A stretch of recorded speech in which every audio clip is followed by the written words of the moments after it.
Hello guys, आज हम देख रहे हैं एमएससी फाइनल 2024 मैथमेटिक्स का question paper general relativity and cosmology. इसकी टाइम लिमिट है 3 आवर्स एंड मैक्सिमम मार्क्स है 100। हर एक क्वेश्चन से सिर्फ 2 ही पार्ट अटेंड करने हैं और सभी इक्वल मार्क्स के हैं। तो चलिए देखते हैं। यूनिट 1 के पार्ट ए में टेंसर ऑफ सेकेंड ऑर्डर से क्वेश्चन है, पार्ट बी में क्रिस्टोफर सिंबल से क्वेश्चन है एंड पार्ट सी में आपको डेफिनेशन के साथ साथ क्वेश्चन बनाना है। तो part A, part B, part C, ये तीनों में से सिर्फ 2 ही पार्ट अटेंड करने हैं। यूनिट 2 का देख लेते हैं। यूनिट 2 के पार्ट ए में साइक्लिक प्रॉपर्टी प्रूफ करना है, पार्ट बी में रीमन क्रिस्टोफर टेंसर से क्वेश्चन है, पार्ट सी में क्रिस्टोफर सिंबल्स एंड कर्वेचर से क्वेश्चन है।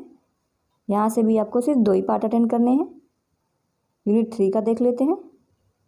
यूनिट 3 के पार्ट ए में डाइवर्जेंस से क्वेश्चन दिया गया है, पार्ट बी में आइंस्टाइन लॉ ऑफ ग्रेविटेशन से क्वेश्चन दिया गया है एंड पार्ट सी में एनर्जी मोमेंटम टेंसर से। यहाँ से भी आपको सिर्फ 2 ही पार्ट बनाने हैं।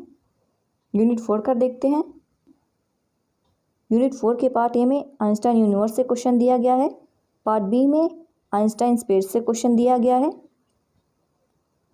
पार्ट सी में आइंस्टाइन मॉडल और डी सिटर मॉडल से क्वेश्चन दिया गया है।